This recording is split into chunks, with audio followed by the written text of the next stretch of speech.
Sean todos bienvenidos. Es hora de comenzar a ver y escuchar Contracultura. Un espacio para aprender, un espacio para descubrir y difundir cultura de calidad. Contracultura. Muy bien, amigos contraculturales, esta tarde, en esta oportunidad, por esta conmemoración de los 200 años de la Declaración de la Independencia, tengo el honor de conversar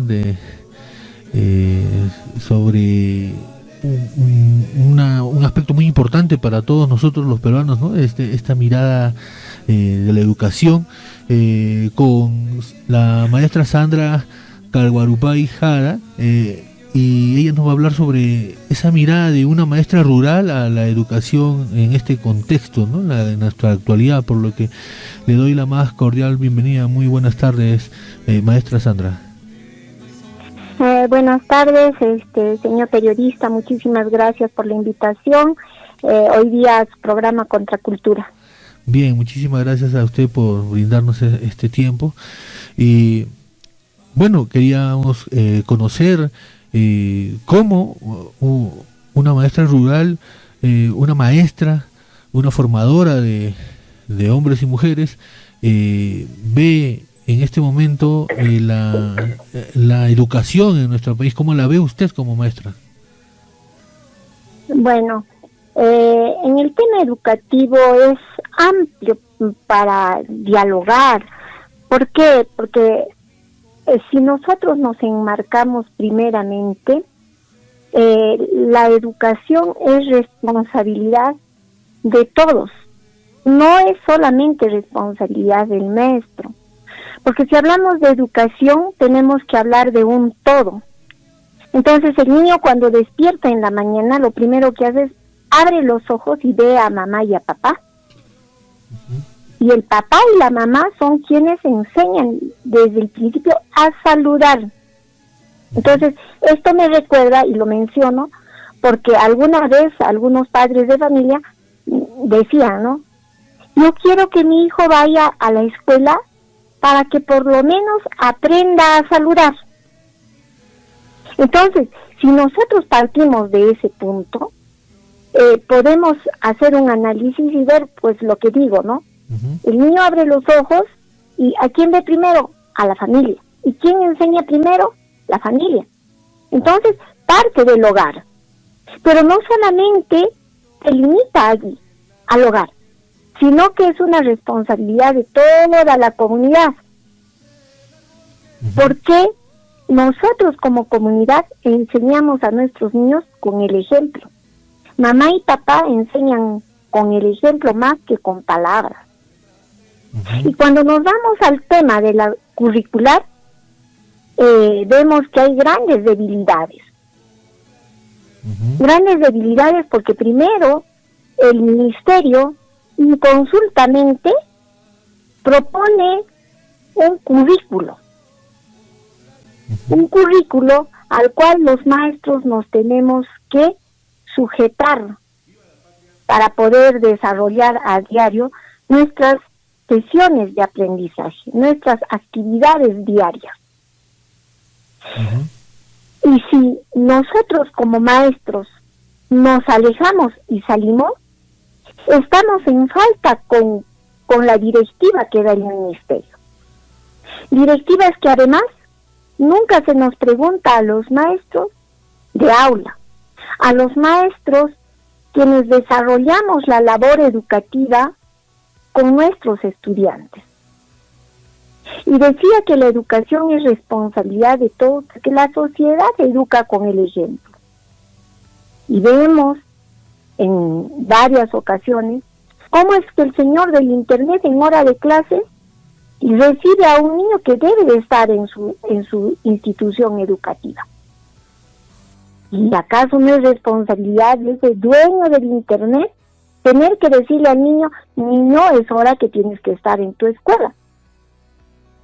Entonces, la educación nuevamente es responsabilidad de toda la comunidad, no solamente del maestro, no solamente del padre de familia, Ujú. sino de todos en su conjunto, ¿no? Claro. Y sobre todo, creo que es importante la figura referente que podemos dar nosotros como sociedad a los niños y a los jóvenes que están en un proceso de formación, ¿no? Ujú. Y cómo es que a este tiempo han existido autoridades que no son pues un referente, ¿no? Para Ajá. nuestros niños, un buen referente, diría. Y hemos visto cómo en nuestro país se ha enquistado la corrupción en los altos niveles del gobierno. Ujú. Y ese es el referente que tienen nuestros estudiantes. Y nuevamente es responsabilidad de la comunidad la educación de todos nuestros niños y niñas, de no solamente del Perú, Ujú. sino yo diría de todo el mundo. Claro, ¿no? Maestra Sandra, porque no se puede estar, pues, poniendo sobre los hombros de los maestros todo, ¿no? Los padres también tienen que aportar, pues, educar a un niño en su casa, saludar, lo que son los buenos modales, todo. Bien también, pues, de casa. Y eso es algo importante. Por ejemplo, yo le cuento que a veces hay un negocio y entra una persona, no sé, pues puedes vender pan, por ejemplo, y no te saluda, ¿no? Sino que te dice, véndeme, ¿no? Entonces, ya, y desde pequeñitos, ¿no? Entonces, desde ahí ya se nota que en casa no se les está, pues, inculcando el respeto por los demás. Y al final eso creo que también cuando ya la persona crece, se hace adulta, también va a revertirse en ellos mismos, ¿no? Porque al final tampoco van a exigir respeto, y creo que ese es un círculo que se tiene que cumplir. Y también eso se le achaca, pues, al maestro, ¿no? Y ahora, como usted dice también, las autoridades no hacen un hincapié en esto, entonces aquí se genera un problema. Sí, efectivamente. Por ejemplo, partiendo de ese ejemplo, yo podría decir que es necesario e importante volver a nuestras raíces. Y cuando nosotros nos adentramos a las comunidades campesinas aquí en el Ande, vemos pues cómo los niños todavía saludan a todos los adultos. Allí todavía hay ese valor, pero cuando uno se va acercando más a la ciudad, es donde se ha perdido eso. Uh-huh. O sea, ya no se mira, ya no se saluda, ya no se cede el asiento a un mayor, ya, o sea, se ha perdido esos valores. Uh-huh. Y por eso es necesario volver a rescatar nuestras raíces, volver a retomar aquello que nos heredaron nuestros ancestros, ¿no? Uh-huh. Y no solamente en este tema, ¿no?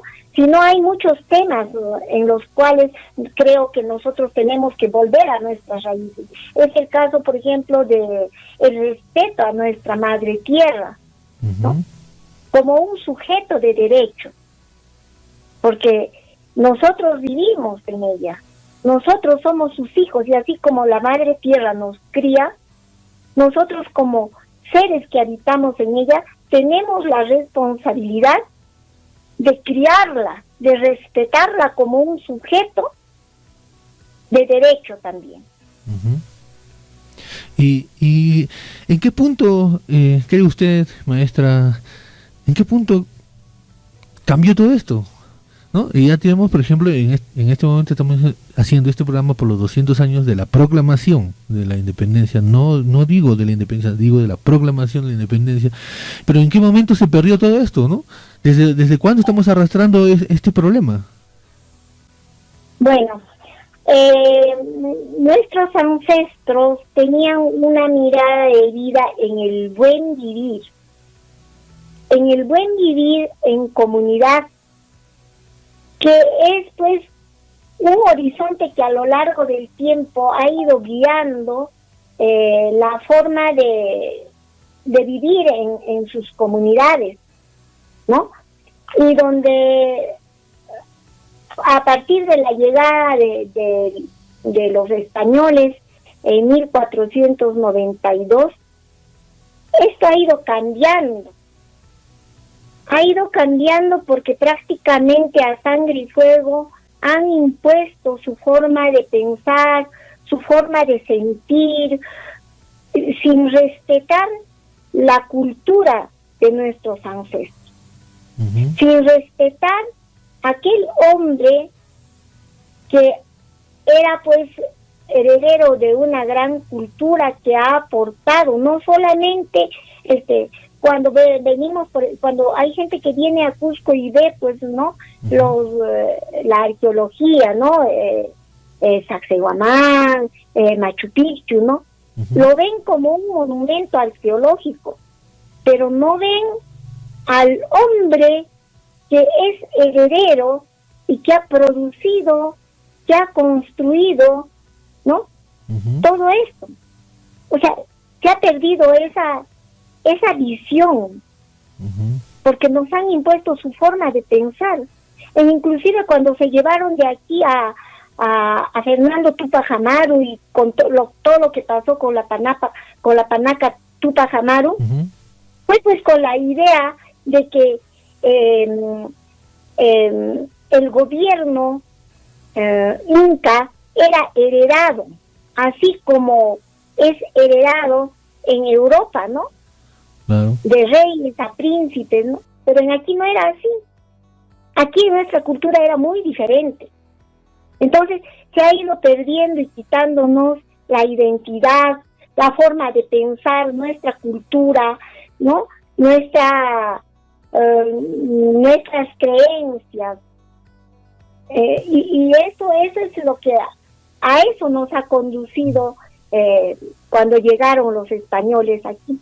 Entonces podríamos decir que al peruano de hoy no se le ha enseñado a desarrollar su identidad. Así es. Si nosotros volvemos al tema del currículo, hace muchos años, bueno, desde los años 90, ¿cuántos son? 30 años, que se han quitado los cursos de historia, geografía, filosofía, que es fundamental, que nos enseña a cuestionar, que nos enseña a pensar.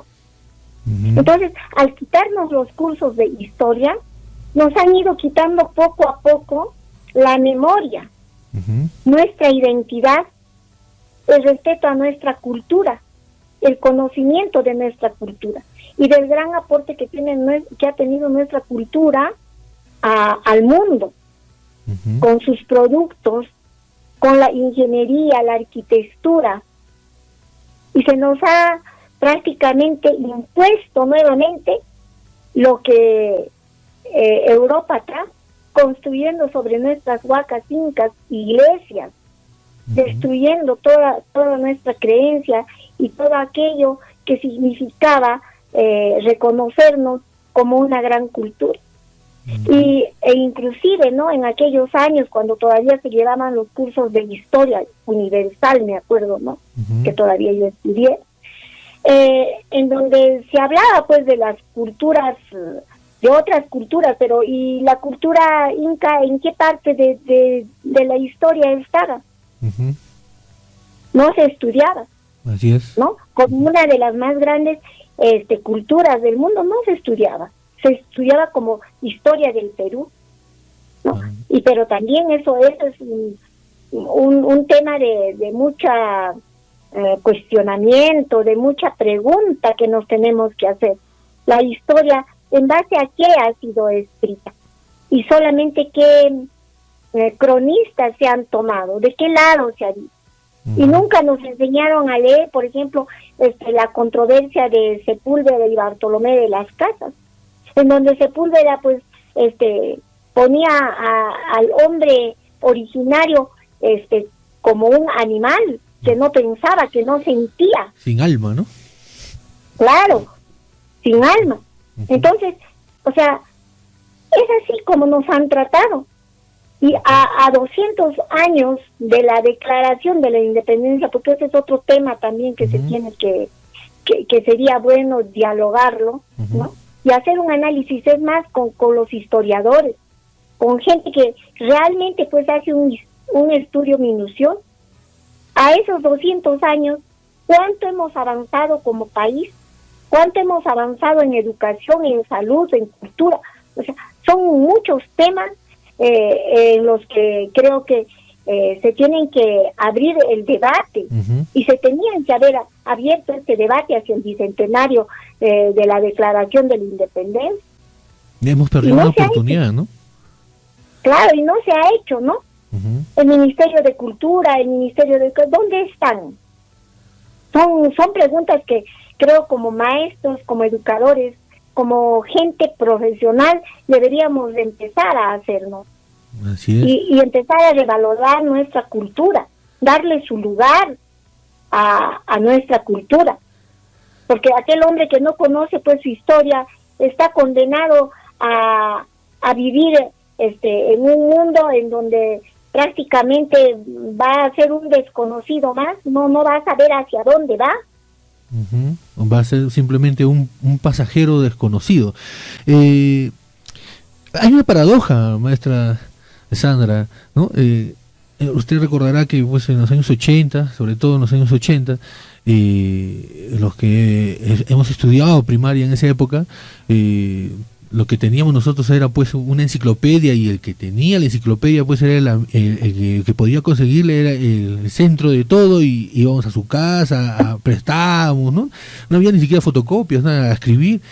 Ahora tenemos información, hay acceso a la información, ¿no? De una u otra forma, por ejemplo por la internet, o con la tecnología se ha ido, se va pues haciendo las cosas más rápidas, ¿no? Pero no hay el interés por aprender, o qué ocurre acá, o si hay el interés pero no se nos ha enseñado a aprender, nos han enseñado a no aprender. A ver, es cierto lo que dices, ¿no? Antes aquel que tenía el libro lo perseguíamos para nosotros poder leer y informarnos, ¿no? Pero ahora en este tiempo en donde prácticamente estamos viendo que nuestra sociedad ha alcanzado el techo del capitalismo, ¿no? Ha llegado el internet, pero ¿para qué?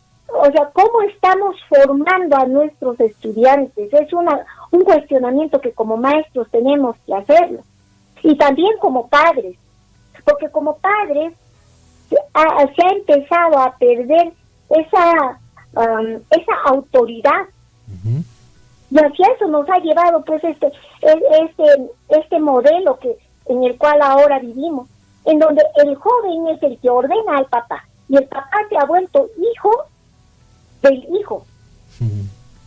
Y muchas veces en las instituciones educativas el padre de familia viene y dice, ¿no? Profesora, por favor, a mi hijito no le va a usted dar de comer manzana, plátano, naranja, no le gusta. Pero, ¿y usted como papá dónde está? Usted como papá, ¿dónde está su autoridad? Porque sabemos que esta fruta es buena para el niño. Y viene el papá, y para que el niño no le incomode, le da el celular, y el niño está que juega en todo momento. Entonces, hemos llegado en este tipo de sociedad en la que vivimos a un tiempo en donde el papá ha perdido autoridad y el hijo se ha vuelto el papá del padre, en donde él es el que ordena qué es lo que quiere y qué es lo que no quiere. ¿Y dónde está toda la experiencia que ha ganado el padre, toda la sabiduría que tiene para poder guiar a su hijo? Entonces, nuevamente, la sociedad en la que estamos, la forma de gobierno que tenemos, no solamente en nuestro país, sino en diferentes países hermanos, ha hecho que nuestros jóvenes, a través de la educación, que los jóvenes hagan pues lo que quieren, ya no tengan una dirección. Es más, el padre ya no es un modelo, porque para sustentar la olla familiar tiene que trabajar fuera del hogar hasta 12, 14 horas. Y cuando sale a trabajar, el niño está durmiendo. Y cuando el papá regresa, el niño está durmiendo. Entonces ya no hay esa guía. Las pocas horas que tienen ya no es suficiente para que el papá o la mamá revierta lo que está pasando con su niño. Y es un tremendo engaño cuando en algunos espacios se dice lo que importa es la calidad de tiempo que des a tu hijo. A mí no me parece correcto eso. A mí me parece la calidad y la cantidad de tiempo que demos a nuestros hijos. Porque si nosotros como padres queremos compartir con nuestros niños un juego de ajedrez, no voy a ir más allá, ¿será calidad de tiempo o será también cantidad de tiempo lo que yo le tengo que dar a mi niño para que este niño tome ese conocimiento y aprenda a pensar? Bien, interesante, maestra Sandra. Vivimos pues, no hay duda, vivimos en un nuevo modelo de esclavitud, ¿no? En este caso, una esclavitud a la que nos somete la tecnología de alguna u otra forma, y nos ha vuelto pues inmediatistas, facilistas, ¿no? Y eso influye mucho pues y ha penetrado en lo básico de una sociedad que es la familia. Quería también hacerle una pregunta, maestra, ya estamos por terminar esta gran conversación y esperemos tener otra oportunidad para hablar con más tiempo. ¿Cómo ve usted? ¿Qué expectativas tiene usted en este inicio de este tercer siglo como maestra, ¿no? ¿Cómo ve la función del maestro y si cree usted que va a haber un cambio para que esto se mejore? Bueno, en esta etapa que se nos presenta con este nuevo gobierno, realmente es alentador por la voluntad que tiene un maestro rural, y es más, un hombre de campo, ¿no? El amor que tiene a su pueblo, ese deseo de querer cambiar esta realidad. Pero también tenemos que nosotros ser conscientes que no nos va a ser fácil, así como no ha sido fácil el que puedan entregarle su credencial y que se proclame presidente. Ha tenido que haber la lucha del pueblo, ¿no? Al presidente Pedro Castillo, ¿no? Para que se le pueda declarar. Así como ha sido difícil, también su gobierno va a ser fácilmente bloqueado con las fuerzas del partido de la señora Fujimori, porque se ha visto que aquí lo que ha jugado un papel importante en este proceso electoral es el interés personal de esta señora y el interés tan personal también de los otros candidatos, y no le van a dejar gobernar fácilmente. Por lo tanto, es importante que nosotros como pueblo tengamos que estar organizados para dar sostenibilidad al gobierno del maestro Pedro Castillo, porque solamente nosotros como pueblo vamos a defender a nuestro pueblo, vamos a defender aquello que le conviene a nuestro pueblo. Se nos ha pintado de muchas maneras a los hombres y a las mujeres que somos del pueblo, que somos gente sencilla. Y eso se ha visto en este proceso prácticamente hasta a través de algunos medios de comunicación de la capital y en algunas regiones también, en donde se ha cerrado la puerta para la gente humilde, para la gente sencilla, y se han abierto los canales de televisión y emisoras en muchos casos para la gente de las filas fujimoristas, de las filas a las cuales se les dice la derecha. Y se ha visto en este señor Aliaga, por ejemplo, cuando hace una declaración en donde dice: ahora que sufran los pobres, que aprendan los pobres. Y este señor que se llama, que es religioso, que es creyente. Ujú. Entonces, yo creo que esas cosas nos tienen que dar luces para ver con más claridad el camino por el cual tenemos que ir. Ujú. Bien. Y hasta qué punto nosotros tenemos que ser el sostén y respaldar al profesor Pedro, porque no nos va a ser fácil. Va a ser una lucha, ¿no? Bien, entonces nosotros aquí en Contracultura estamos muy contentos de haber conversado con usted, maestra Sandra, ¿no? Sabemos que usted pues también escritora, ¿no?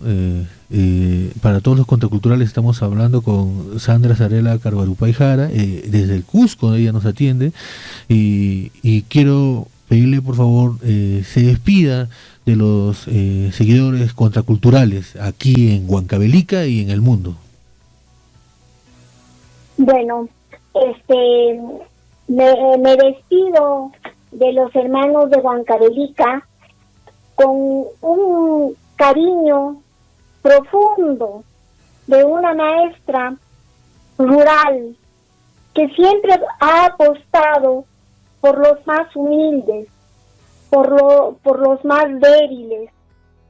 Me despido de todas las personas que están ahora escuchando este medio de comunicación con este mensaje, que nosotros como pueblo tenemos que estar unidos, tenemos que pensar en el ahora y en el mañana, en nuestros niños, en la dignidad de todo nuestro pueblo.